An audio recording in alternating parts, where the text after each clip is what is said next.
mà vô chơi kia thì ấy mà nhung lại vô sạch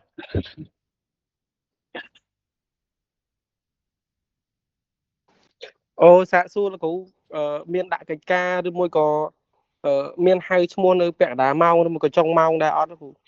của ấy thọp là cũng muốn còn hay ở bọt miền hay ấy hay đại cái cá đó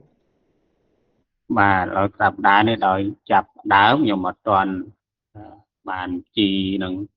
nó lại còn bàn chẳng khơi nhung khơi nhà hàng nè cầm rót mua quạt từ lẹ liên lạc bay chọc qua tầm miền đó thì chẳng nhiều một tuần miền chi mua nâng nè na một ấy thì có miền của màn nè toàn miền chi một tiền chẳng nông tập đá nữa đầu dương chập đá bồn chứ ở toàn miền cây cà mà vừa cây cà tẹt ít nụ ấy nó lại đấy chẳng chặt tục thà đi khao mùi chẳng á và chặt tục đặt đi khao mùi tấn làm tập đà cõi thì dừng bàn chỉ một ấy đó đồng bệnh gì sùa tròn tú và tròn cây cài nè chẳng á ngày nay còn là dừng là nòm vì mì riến hay đạp đàm cái đây có đàm nâng chỗ khắp xa tích chẳng ở toàn bàn đặt cây cài nó lại đi ok là cứ sắp ai trái cả đôi châu năm tiếng bà thế cứ cầm mà bị châu năm vậy thế và tập đà cõi bằng riêng ở toàn nhiều mặt toàn đằng cam bị thí đằng cam thi cái tập đà cõi chết đó châu năm mình từ ngày đọc mà ngày được trong ngày đọc môi đọc phí được từ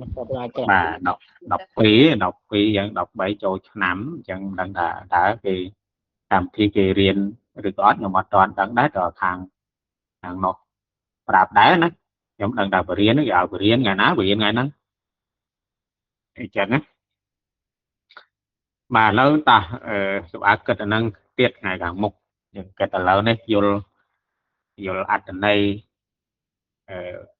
đã điều trị đốn miền quân là bốn được pram ta vô khăm xa rồi gọi vô ăn này năng miền này thầm mấy và lục cừu mấy còn lại là chạy đại nó buồn nó chạy đại nó pram ấy nắng tam cái nứt chia cái này tam chi vẹt một chia thì thảm cà miền này thảm mạch vậy á rồi trong lại khácคือយើងគិតតាមគណិតជាត្រូវយ៉ាងតែវាអត់ត្រឹមត្រូវខាងជីវៈអីយ៉ាងឧទាហរណ៍មានអីទៀតឧទាហរណ៍ដូចជាមីតូយ៉ាងណាមីតូបើគណិតជាមួយចែកពីរបានកន្លះតែដល់ពេលជីវៈជាបាទមួយចែកពីរបានពីរបានកោតតាពីរទៅវិញយ៉ាងណាឥ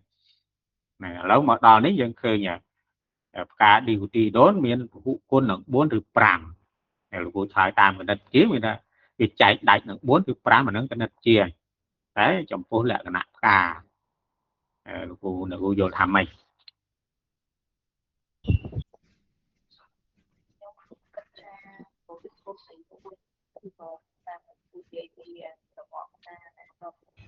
តើស្រីណាក់ឆ្លើយ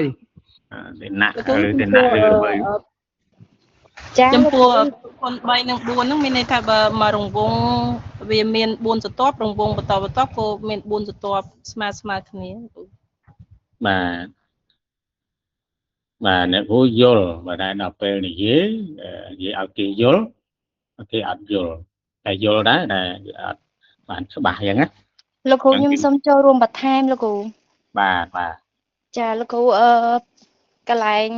ពហុគុណ4ឬក៏5ហ្នឹងមានន័យថាបើសិនជាផ្កាហ្នឹងមានវងស្រទាប់របស់វាមានមួយវងអញ្ចឹងមានន័យថាមាន4ស្រទាប់ប៉ុន្តែបើវាមាន2វងមានន័យថាយើងត្រូវយក4គុណនឹង2អញ្ចឹងវាឡើងដល់8ស្រទាប់បើ3វងឡើងដល់12ស្រទាប់អញ្ចឹងលោកគ្រូបាទអញ្ចឹងបាទអញ្ចឹងផ្កាវាមានផ្នែកវាមានតបមានស្រទាប់មានកសឈ្មោះកសញីអញ្ចឹងណាអញ្ចឹងបើយើងនិយាយថាធំតបវាមានមួយវងអាចមាន4ឬ5បើវាតម្រៀប2វងវាមានន័យថាមានតបហ្នឹងបើវាមួយវងមាន4ហើយវាតម្រៀប2វងមានន័យថាមានតប8អញ្ចឹងទៅ តែយើងនិយាយបានតែចំពោះតបទេតែយើងចង់និយាយជារួមមិនថាតបមិនថាទតបអញ្ចឹងណានិយាយតែរួមទៅគឺក្តោបទាំងអស់ហ្នឹងហើយមិនបាច់ចាំថានិយាយតបមិនបាច់ចាំថានិយាយទតបទេព្រោះគុណនឹង4ឬ5មានន័យថាមានន័យថាម៉េចហ្នឹងមក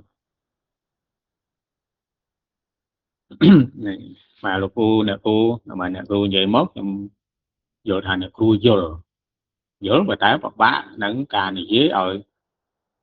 ជារួមលក្ខណៈជារួម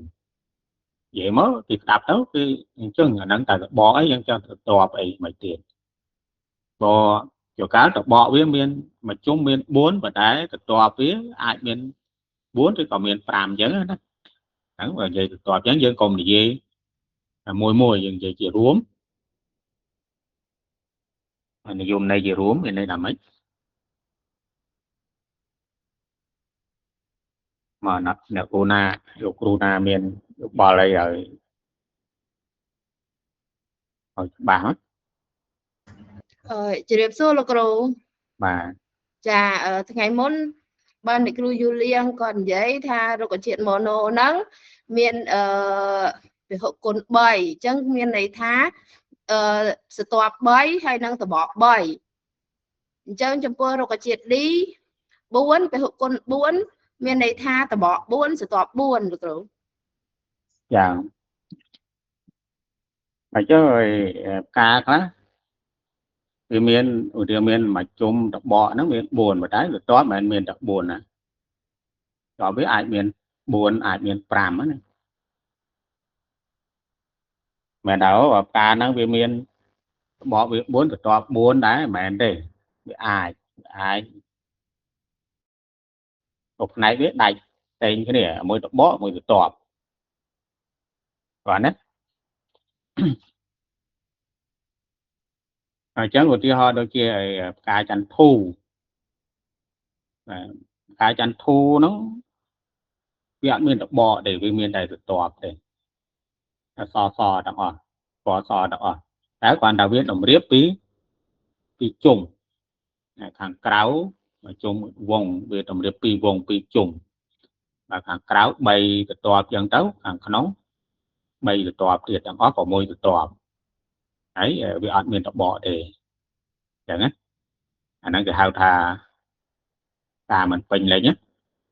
អញ្ចឹងតបផ្សេងទៅតបផ្សេងចឹងបានគេឲ្យកំណត់លក្ខណៈសរីរាង្គនីមួយៗរបស់ផ្ការូបមន្តក៏វាខុសគ្នាដែរបាទរូបមន្តផ្ការូបមន្តរបស់ផ្កាខ្លះបក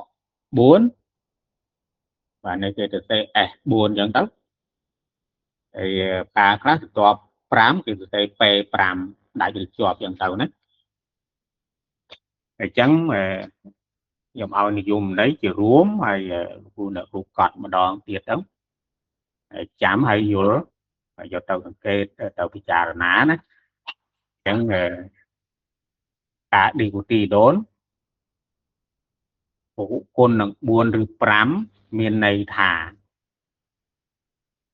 ការតម្រៀបផ្នែកផ្សេងរបស់ផ្កាក្នុងមួយជុំរង្វង់មាន4ឬ5តើនេះលោកគ្រូអធិស្ឋានលោកគ្រូសុំម្ដងទៀតលោកគ្រូតាមអត់តន់បាទផ្កាឌីកូទីដូនគេថាការមានពហុគុណនឹង4ឬ5មានន័យថាការតម្រៀបផ្នែកផ្សេងរបស់ផ្កាក្នុងមួយជុំរង្វង់មាន4ឬក៏5ហើយវាគុណនឹងចំនួនជុំរបស់វាត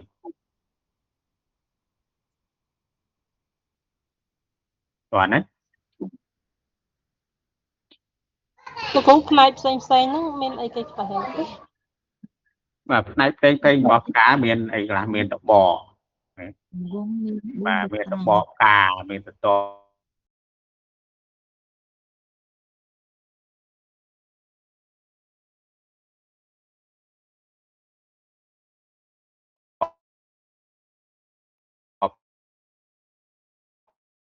cá miền cái sò small miền cái sò nhì bao giờ cái bạn tọp cá bạn cái sò small rụng vông cái sò small đấy bạn trong cào ghế hàng nông nghiệp đó thì cái sò nhì chẳng hạn buôn này là ngay thì học này tiền rồi bọt cá chẳng nông nít cư dân đào tầm khán cư tàu lớn bó ai nâng được tọp đào tàu lớn ca đồng riệp bó ai nâng được tọp chẳng này tiền rồi bọt cá nó cứ đào tàu lớn bọt cá nâng được tọp cá nâng đây chẳng nông môi rụng vốn và cá đi của ti đốn nông môi rụng vốn này bọt cá bà dương vậy thì bọt cá ai miên môi rụng vốn được pi rụng vốn vậy đó bà môi rụng vốn bị miên bốn chẳng bảo viên đồng riệp pi vốn miên này thá bốn con nâng pi chẳng bà tự tọp cá ai miên môi rụng vốn miên bốn được có pram chẳng đó phải bảo viên đồng riệp pi vốn dụ bốn này nâng pram bốn được có pram con nâng pi chẳng đó bảo viên miên tràn vốn rổ đòn nòn chẳng của con nó cứ chùm luôn chùm này rụng vùng chẳng có nông môi rụng vốn miền buôn rồi có pram bỏ cá rồi tọp cá chẳng kề dễ chỉ rúm và của con nông buôn được pram miền này tha cá đồng riếp này xây nhiều bỏ cá và đây đào từ lừa bỏ cá nó tọp cá nó nông môi chùm rụng vốn miền buôn rồi có pram ấy của con nông chùm luôn chùm miền và bây đồng riệp sai mùi chúng bên bạn này thả 4 ឬក៏ 5 គុណនឹង 1 បើវាđồng riệp 2 ជុំមានន័យថា 4 ឬក៏ 5 គុណនឹង 2 2 នោះគឺចំនួនជុំរង្វង់ឬក៏វាច្រើនជុំឧទាហរណ៍ដូចជាផ្កាផលិតផ្កាឈូកហ្នឹងក៏តើវាច្រើនណាអញ្ចឹងវាđồng riệpច្រើនវងច្រើនជុំអញ្ចឹងក្នុងមួយជុំមាន 5 អញ្ចឹងទៅហើយវាច្រើនជុំគុណនឹងចំនួនជុំវាច្រើនអញ្ចឹងទៅហ្នឹងគេហៅថាពហុគុណ 4 ឬ 5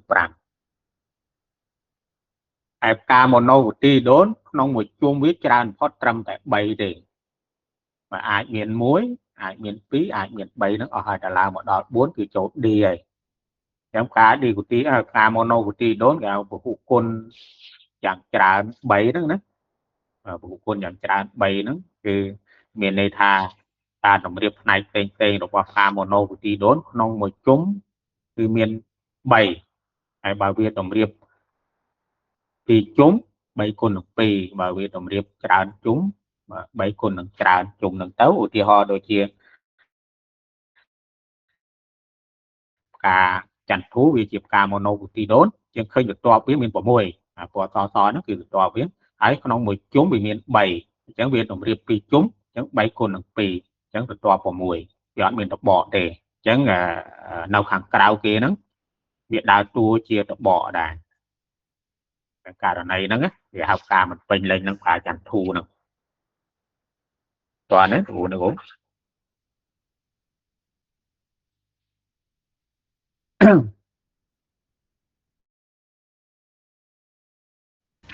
mà toàn là số toàn các bạn ok chẳng vô ở đây phụ con nâng bay phụ con nâng buồn được làm ấy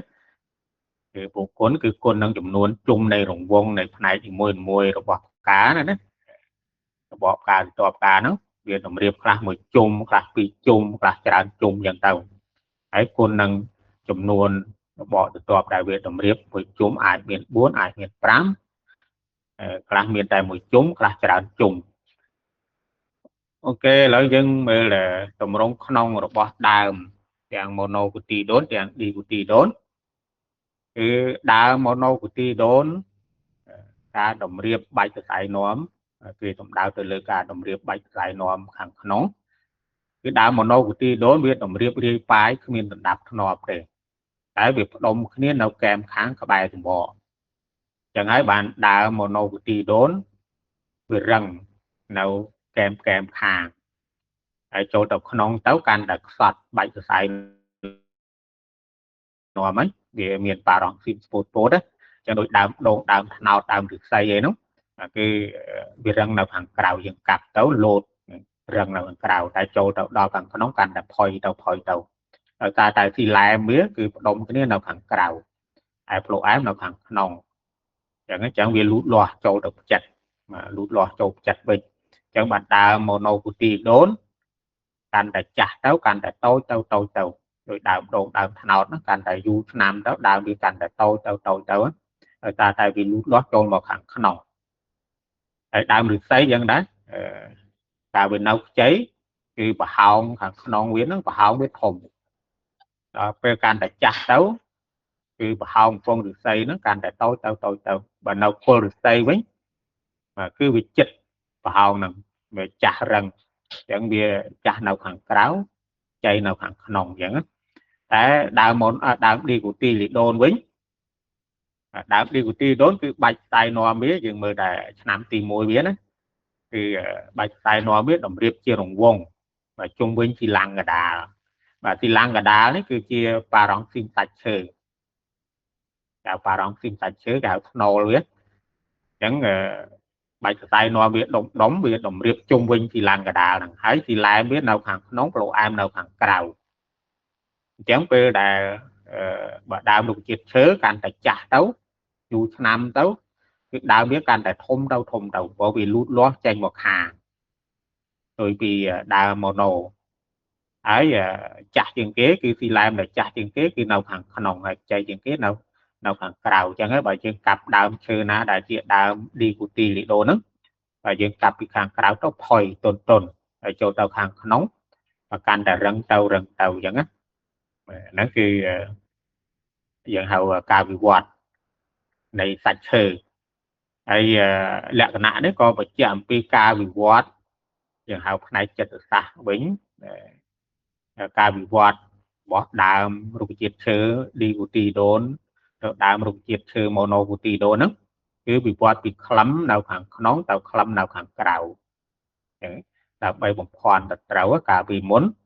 ឧទាហរណ៍ថាមនុស្សយើងចុះឧទាហរណ៍មនុស្សសម័យមុនកាប់ដើមឈើចំដើមឌីគូទីដូនហ្នឹងបើចាប់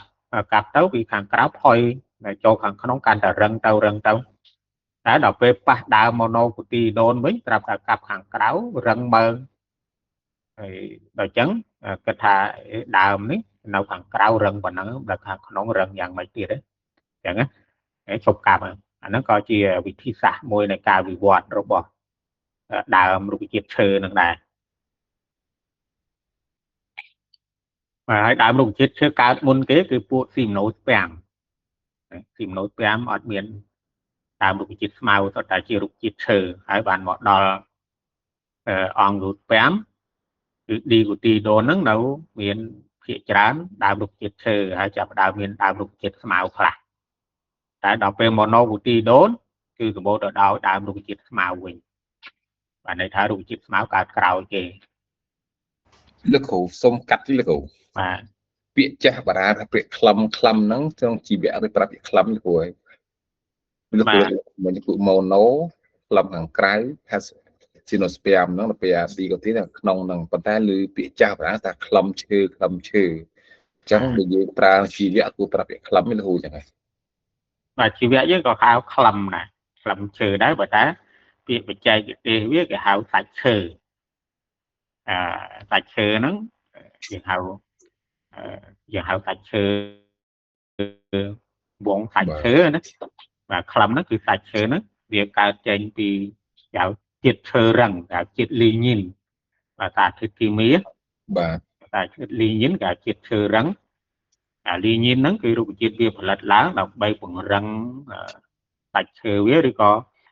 ទីឡែមវាមានជាតិលីញ៉ីនហ្នឹងពេលដែលទីឡែមវាចាស់ងាប់ទៅវាខ្លាយទៅជារឹងសាច់ឈើរឹងហ្នឹងបាទគឺដោយសារតែវាធ្លាប់រៀនពីការកកើតទីឡែមពងទីឡែមណាបាទសភៅថ្នាក់ទី11ក៏បង្ហាញដែរគឺកោណការរៀងពងរបស់ទីឡែមដំបូងហ្នឹងវាតាំងយកជាតិលីញ៉ីនសារធាតុលីញ៉ីនគឺជាតិឈើរឹងដើម្បីទៅពីស្នៀកក្រងវាគឺនៅចន្លោះស្នៀកក្រងហើយនឹងស្នៀកស៊ីតូផ្លាស់ហ្នឹងឲ្យវារឹងមាំពីប្រូទីឡែមជាអ្នកដឹកនាំទឹកអញ្ចឹងវាទប់ទល់នឹងសម្ពាធទឹកខ្លាំង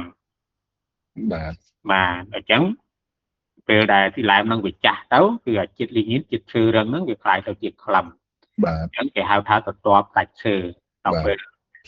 ផ្លូអែមទី2ដែលនៅខ្ចីខាងក្រៅហ្នឹងគេហៅទទាប់ស្រាយឬក៏ពាក្យបច្ចេកទេសហៅលីប៊ែ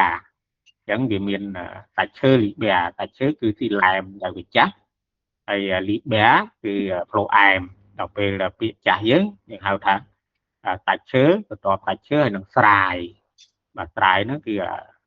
lý bé nó cái flow am thì tuy đại việt tuần tuần nó những cái trái kia tọt tại chớ nó tọt xài បាទលោកគ្រូមួយទៀតលោកគ្រូប្រើភាសាមិញវងជុំសាច់ឈើហ្នឹងអាហ្នឹងមានឯកសារយោងទេលោកគ្រូអាហ្នឹងធ្លាប់លើជាងផ្ទះគាត់និយាយដែរឈើនេះប្រហែលឆ្នាំតាមវងឈើហ្នឹងតើឯកសារយោងមានលោកគ្រូកន្លែងហ្នឹងឬក៏ចាស់គាត់ចំណាំដោយគាត់ផ្ទាល់ mà đấy chăm đò nó ca lụt lọt tí pì đò này dù đây nó tầm rộng nè cái tầm rộng tí pì rồi bỏ rồi chết rồi ca lụt lọt tí pì rồi tầm rộng tí pì rồi cả đất non tí pì rồi cái hào còm dốt rồi có cái hào ca lụt lọt vốn tại sư và chăm nắm rồi có cái hào ca lụt lọt hàng hào bàn trà này chẳng chắc nhưng hào vốn sạch sư và chạm nằm mà nắm bàn một vốn mà nắm bàn một vốn vậy đó cho là vốn sạch sư nó cứ phi làm tí pì là dân khơi có hòm khầm có hòm nó cứ cái hào sạch sư nó cái hào chiết sư là chiết ly nhìn mà nó việc cả láng xa thịt kỳ mi đồ bông là cả tới chiết ly nhìn nó cái hào ly nhàn và xa thịt ly nhàn nó cái áo phụ thầy nó lấy chứ tại thì mi thầy nó lấy nó bị miệt tràn chẳng còn nó còn miền rụi chiết việc là ta thiệt ly nhà nó đồng kia tới chia ly nhím đầu mấy áo sạch chưa với rừng mòn chẳng vì miền ba rong xin sạch chưa ở đâu những áo khăm hàng nông rừng nó ưu tiên họ ní đào đi của tì đốn chẳng dự khơi ba rong xin cái đá thả nữa và nó cứ cái hậu ba rong xin sạch chưa thì mình địa viên nó kia ở đó chiết ly nhìn chiết sơ rằng đọc về thì lãm và giống để thì lãmคือvì mình chiết ly nhìn vì địa viên nó ở về rừng mòm vậy tục tôi nó cũng biết đặc chẳng tiền bà đô cái đá nó có khăm chớ ai nó ở vốn tại chơi 100 năm đại ca trên thì lãm đại vì ngọt đầu nó có chi sạch sơ rằng chẳng ấy thì hậu tọt sạch chớ hãy đọc về là flow am tp đại nâu hàng đấy nó cái hào tọt trái cái việc chạy tế tọt trái nó hào lý bè tại chớ thì lãm tại lý bé pro am mà chăm đó là nó nhầm hài kia đó của nó mà gọi là quân là khổ màលោកគ្រូខ្ញុំសុំសួរមួយដែរជាមួយលោកគ្រូមិញពីច្រើនចាស់គាត់ថាដាំដូងអីដាំស្លាអីតតែគេកាប់កបិតកាប់បថៅទៅវាបានវាផ្លែផ្កាច្រើនអានេះវាមូលហេតុអីដែរលោកគ្រូខ្ញុំអត់ដែលមានបាត់ពិសោធន៍ទេមួយយ៉ាងទៀតករណីដែលវាជ្រុះ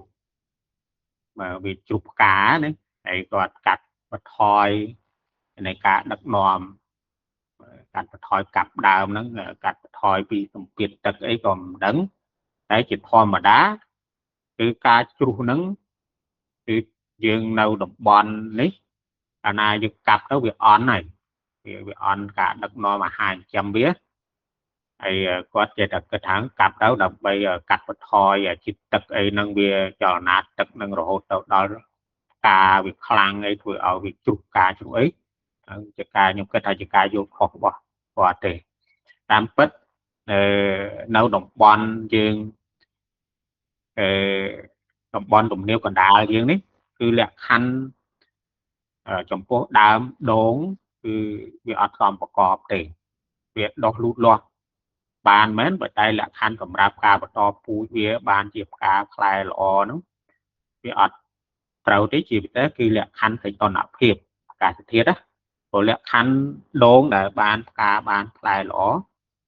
lẹ khăn bía miền thì muối đầy đấy cái đầy sạch và nét lẹ khăn đấy đố cứ lù lọ lọ đầy sạch thì phí cầm nam mà cầm nám từ lưỡi tất đang cầm nám phải giả cát đang cầm nám nó đầy để toàn nâng tập liên và tập liên mà dân dễ bị tập liên thì កម្ពស់ទឹកភ្លៀងក្នុងមួយឆ្នាំចាប់ពី 1500 មីលីម៉ែត្រឡើងទៅលក្ខខណ្ឌទឹកភ្លៀងហើយនឹងសីតុណ្ហភាពគឺដងនេះសីតុណ្ហភាពដែលវាល្អដែលបានផ្កាបានផ្លែល្អបានផ្លែច្រើនហ្នឹងណាផ្លែវាកាន់ហ្នឹងគឺពោះបំផុតដែលល្អត្រឹម28អង្សា27 28ហើយយើងនៅតំបន់ទំនាបកណ្ដាលយើងនេះសីតុណ្ហភាពខ្លះដល់30ដូចខែប្រាំងអីចឹងខែចែកអីហ្នឹងអាចដល់40អង្សាឯណាអញ្ចឹងបើលក្ខខណ្ឌសីតុណ្ហភាពហ្នឹងគឺវាអត់ត្រូវទេអញ្ចឹងកាលណាសីតុណ្ហភាពក្តៅចំហាយទឹកវាត្រូវបុកទៅភាយទៅគ្រប់តាំងពីស្លឹកតាំងពីផ្កាផ្លែហ្នឹងអញ្ចឹងបើនៅស្លឹកយើងឃើញហើយស្លឹកដងហ្នឹងដំណើរគូចទីនវាក្រាស់ដែរអញ្ចឹងហើយចំហាយទឹកហ្នឹងវាបុកទៅណាវាទឹកដែលវាត្រូវភាយចេញមកបរិយាកាសដោយសារសីតុណ្ហភាពខ្លាំងហ្នឹងគឺវាមកតាមផ្កាអញ្ចឹងផ្កាកន្លែងតភ្ជាប់ផ្កាយើងហៅតងផ្កាហ្នឹងតោផ្កាហ្នឹងវាអត់ភ្ជាប់គ្នាទេអញ្ចឹងចំហាយទឹកកម្លាំងទឹកដែលវាភាយចេញមកខាងក្រៅវាអាចប៉ះពាល់ទៅដល់តងផ្កាអញ្ចឹងធ្វើឲ្យផ្កាដងនោះវាជុះច្រើនបាទណាហើយដល់ពេលគាត់ឃើញអញ្ចឹងគាត់ថាមកពីដងហ្នឹងកាប់ដើមវាទៅដើម្បីឲ្យវាចេញជាតិជ័រចេញជាតិទឹកខ្លះកាត់បន្ថយវាជ្រុះកាយគាត់យល់ច្រឡំវិញណាតាមពិតមិនមែនទេគឺពាក់ព័ន្ធទៅនឹងសីតុណ្ហភាពទេសីតុណ្ហភាពនៅតំបន់ទំនាបកណ្ដាលយើងនឹងវាខ្ពស់ជាងអញ្ចឹងនៅតំបន់ណាតែវាមជ្ឈដ្ឋានវាល្អគឺតំបន់មាត់សមុទ្រតំបន់មាត់សមុទ្រដូចប្រទេសយើងកំពង់សោមពពតកែបអីហ្នឹងណាចឹងហើយទីមួយគឺត្រូវលក្ខខណ្ឌដីយើងឃើញដីតំបន់មាត់សមុទ្រតែមួយទៀតគឺដងវាត្រូវការដីប្រៃដីខ្សាច់ហើយដីប្រៃកម្ពស់ទឹកភ្លៀងយើងឃើញកម្ពស់ទឹកភ្លៀងនៅតំបន់មាត់សមុទ្រវាខ្ពស់បានលើកពី 1500 មីលីម៉ែត្រក្នុងមួយឆ្នាំណាហើយហ្នឹងសីតុណ្ហភាពក៏វាមិនពុះខ្លាំងដោយតំបន់ទំនាបកណ្ដាលយើងនឹងដែរអញ្ចឹងហើយបានគេដាំដងនៅតំបន់មាត់សមុទ្រហ្នឹងបានជាខេត្តយើងមានខេត្តកែបខេត្តពពតកំពង់សោមហ្នឹងគឺដំបូងផ្លែដងហើយយើងទៅមើលដែលឃើញ